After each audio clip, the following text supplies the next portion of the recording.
Idealnya memang tempat wudhu itu berpisah dengan toilet.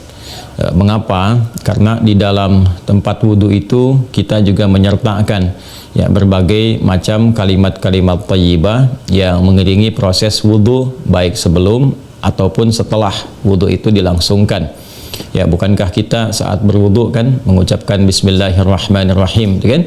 Sebagai mula kita mengerjakan segala kebaikan dengan dasar yang Nabi sabdakan, kullu amrin tibalin la yubda'u fihi bismillahirrahmanirrahim fahuwa abtar. Dan itu juga sebagai ekspresi ungkapan gambaran atas niat yang kita tujukan dari wudu itu, kita arahkan untuk mendapatkan ridha Allah Subhanahu wa taala. Kemudian juga di akhir wudu kita juga kan berdoa, ya kan, dengan mengucapkan syahadatain, syahadu an la ilaha illallah, syahadu anna muhammadar rasulullah. Kemudian kita mengatakan Allahumma ja'alni minat tawwabin wa ja'alni minal mutatahhirin. Kalau kita mau kemudian tambahkan juga dengan doa wa ja'alni min ibadikas salihin. Nah, sedangkan kalimat-kalimat thayyibah yang berupa permohonan-permohonan doa dalam kebaikan ataupun menyebut asma-asma yang mulia, nah itu kan umumnya tidak diutarakan saat kita berada di dalam toilet. Ya, karena toilet punya sifat tertentu. Ya, sifatnya hanya untuk menyalurkan atau membuang hadas, baik yang sifatnya kecil ataupun juga besar, dengan cara-cara tertentu yang boleh jadi juga melahirkan najis. Sedangkan wudhu itu ya tidak seketika juga menyatu dengan menghilangkan najis. Bisa jadi hanya hadasnya saja, belum tentu ada najisnya, gitu kan. Sedangkan kalimat-kalimat thayyibah sangat tidak disukai diungkapkan dalam keadaan-keadaan kita masuk toilet. Karena itu saat masuk toilet kita kan berdoanya doa memohon perlindungan kepada Allah dari godaan-godaan setan yang berkumpul di tempat-tempat yang buruk, ya, seperti toilet dan semisalnya. Allahumma inni a'udzubika minal khubuthi wal khaba'ith. Nah, kemudian ketika kita keluar, kita kan beristighfar tuh. Ghufranak, gitu kan, ghufranak, mohon ampunanmu ya Allah. Nah, ada yang mendetilkan itu, kenapa kita minta ampunan ketika keluar? Karena kita menahan diri dari pengungkapan kalimat thayyibah yang biasanya kita ucapkan di setiap tempat, gitu kan, istighfar, sholawat dan sebagainya. Nah, ketika itu terputus saat masuk toilet, ya seakan-akan ada sifat tawadhu, kita memohon ampunan karena nggak mampu mengungkapkan, karena itu tempat yang tidak pantas, gitu kan, diungkapkan itu di tempat yang tidak sesuai. Maka ketika keluar kita mengatakan ghufranak kalau ada hal-hal yang tidak tepat di dalam dan tidak mampu mengerjakan hal yang biasa kita kerjakan. Itu adab saja, takdib di dalamnya. Karena alasan inilah akan lebih bagus kalau tempat wudhu itu bisa terpisah sendiri dengan toilet, sehingga nanti kesempurnaan hal-hal yang mengiringi bisa dilakukan. Bila pun memang keadaannya tidak memungkinkan dan hanya ada itu dan bisa didapatkan di dalam berbagai kondisi, ya, Anda ke mall misalnya kan, tidak ada tempat spesifik wudhu, taruhlah itu demikian kondisinya, atau bahkan dalam kondisi tertentu, bahkan saat haji atau umrah yang begitu padat tempat wudhunya misalnya, dan Anda hanya menemukan ada toilet tapi ada keran yang disiapkan terpisah, gitu kan, di dalamnya itu.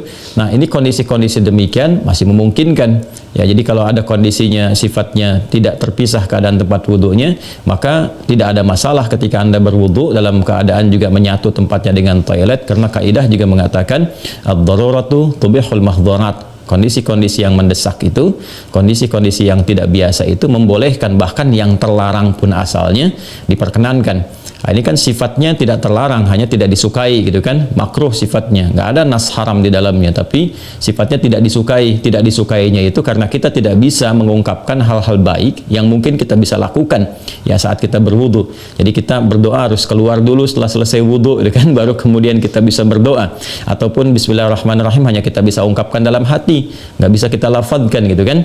Doa-doa pun kita iringkan di dalam hati. Nah, itu hal-hal yang menjadikan kita kemudian tidak maksimal. Pun demikian juga ada satu kondisi lain, itu kan tempat berkumpulnya setan di tempat-tempat yang kurang bagus itu, sehingga godaan-godaan saat berwudu dan sebagainya, nah itu kadang-kadang lebih banyak. Nah, ini tentunya juga di satu sisi tidak berlaku juga ya kondisi ini saat misalnya kalau mandi besar. Kadang-kadang kan juga tempatnya menyatu juga dengan toilet, kan mandi besar juga berlangsung wudu di dalamnya, kan? Nah, ini kita harus fleksibel juga dalam kondisi-kondisi demikian. Jadi ini yang mau saya katakan, tidak berhukum haram, itu bisa dilakukan. Kalau tempatnya kita misalnya memungkinkan untuk berpisah, bagus ada dipisahkan. Tapi kalau menyatu pun tidak ada masalah, kan? Tidak ada masalah sepanjang dalam keadaan-keadaan darurat tertentu dan tidak berhukum haram. Ya, apa dalilnya? Yang tadi saya sampaikan. ya tidak ada nas spesifik mengharamkannya, dan kadang-kadang kita mandi besar juga, ya, al-ghuslu dari janabah dan semacamnya juga berlangsung, dan dalam mandi besar juga ada wudu. Namun barangkali kesempurnaan itu tidak bisa kita iringkan dengan kalimat-kalimat thayyibah yang diungkapkan, hanya dalam hati kita lakukan. Jadi kalau tidak ada tempat lain dan menjadikan Anda berwudu, misalnya menyatu dengan toilet, di dalamnya ada toilet, maka kalimat-kalimat thayyibah itu cukup dalam hati, tidak perlu diungkapkan di lisan, ya kan? Dan sempurnakan wudu Anda, lalu ketika keluar Anda berdoa sebagai penutup bagian dari wudunya. Demikian kiranya bisa disampaikan. Wallahu ta'ala a'lam bissawab. Dan sebelum saya menutup, ada sesuatu yang sangat menarik ketika Ibnu Abbas radhiyallahu taala anhuma menyampaikan kisah Nabi sallallahu alaihi wasallam, ya, saat beliau berada di kediamannya Sayyidah Maimunah radhiyallahu taala anha, dan malamnya kemudian bangun, ya, bangkit dari tidurnya, duduk dulu menghilangkan bekas ngantuk. Nah, ini ditemukan di Sunan Abu Daud nomor hadis 1367.